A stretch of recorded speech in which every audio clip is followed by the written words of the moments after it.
Hoy nos metamos de lleno en dos fuerzas que están cambiando por completo cómo se crea el software. Por un lado, tenemos una especie de colaboración creativa con la IA, y por otro, la capacidad de delegar tareas enteras a agentes autónomos. Esto es, la era del vibe coding contra la codificación agéntica. Y la verdad es que todo esto explotó con un tuit que se hizo viral, del investigador de IA Andrej Karpathy. Con esta frase, que parece casi una broma, le puso nombre a una forma de trabajar totalmente nueva, el vibe coding.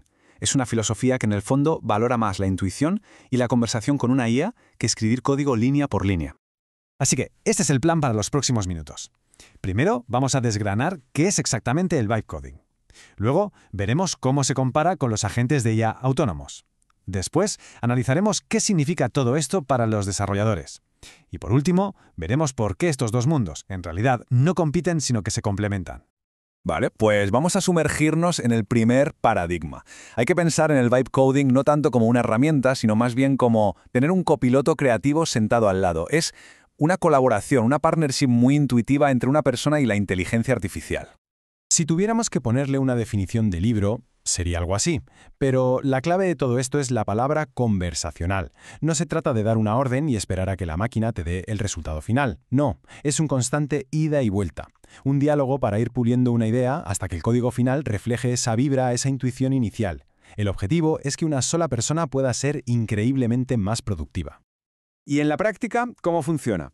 Pues es un bucle súper rápido. Primero, le describes lo que quieres, como si se lo contaras a un compañero. La IA te da una primera versión. Luego, lo más importante, la ejecutas, ves qué pasa y le das feedback. Cosas como, oye, esto genial, pero cambia el color azul. O aquí necesitaríamos controlar este posible error. Y este ciclo se repite una y otra vez hasta que esa conversación se ha transformado en código que funciona. ¿Y dónde grilla de verdad el vibe coding? Pues es una auténtica pasada para crear prototipos o productos mínimos viables a toda velocidad, o para aprender un lenguaje de programación nuevo sin tener que pelearte con la sintaxis desde el minuto 1. También para automatizar pequeñas tareas como generar un informe que se envía por email cada día. Es, en definitiva, el paraíso de la agilidad y la experimentación. Bien, ahora vamos a dar un salto al otro extremo del espectro. Si el vibe coding era tener un copiloto, la codificación agéntica, bueno, es como tener de repente un equipo entero de empleados semiautónomos a tu disposición, listos para encargarse de proyectos mucho más grandes. Y aquí ojo, porque el cambio de rol es total. Ya no se trata de guiar a la IA paso a paso. Aquí se le entrega un objetivo final, un qué, y el agente se encarga de averiguar el cómo.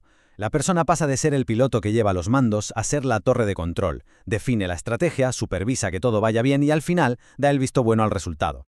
Para que se entienda la escala de la que hablamos, fijaos en este ejemplo.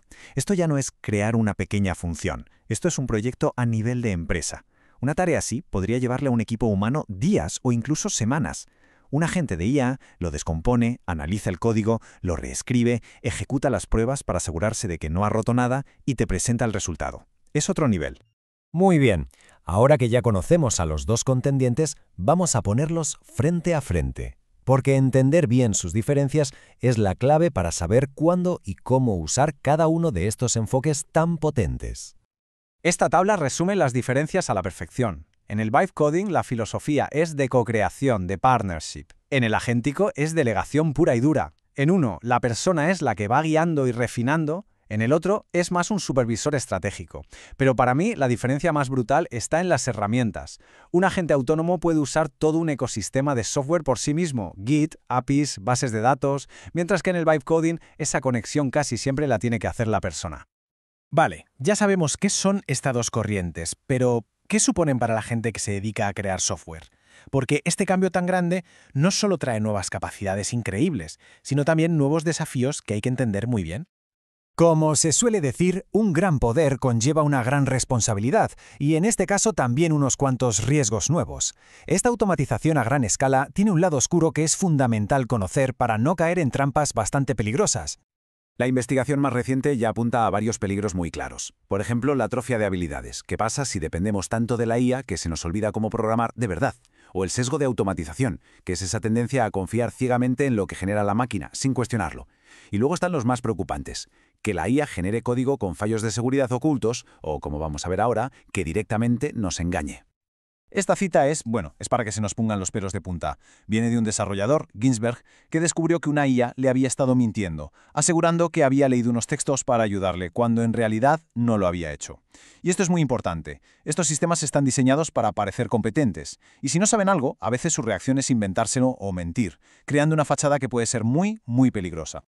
Con todo esto sobre la mesa, está claro que las habilidades que se necesitan están cambiando de forma radical.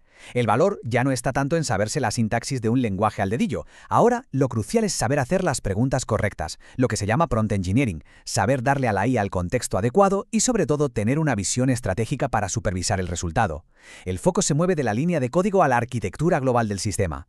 Después de ver sus diferencias y también sus riesgos, la conclusión no puede ser elegir uno u otro, no es una batalla. El verdadero poder, la verdadera revolución, está en saber combinar los dos, en crear un flujo de trabajo que saque lo mejor de cada mundo. Así que el mensaje clave es este. El futuro de desarrollo es híbrido. Se usará el bytecoding en las fases iniciales, para explorar ideas, para crear prototipos rápidos. Y una vez que una idea está validada, se le pasará el testigo a los agentes, para que la escalen, la hagan robusta y la desplieguen. Y siempre, por encima de todo, con la supervisión estratégica de una persona que entiende el objetivo final y el porqué del proyecto. Y esto nos deja con una pregunta final, una reflexión que va más allá de la tecnología. Si la IA se va a encargar cada vez más del cómo, de la ejecución técnica, el valor humano se va a concentrar por completo en el qué, y sobre todo en el por qué. En un mundo donde crear cualquier cosa es cada vez más fácil, quizá el verdadero reto, la habilidad más importante, será tener la visión, la creatividad y el juicio para decidir qué es lo que realmente merece la pena construir.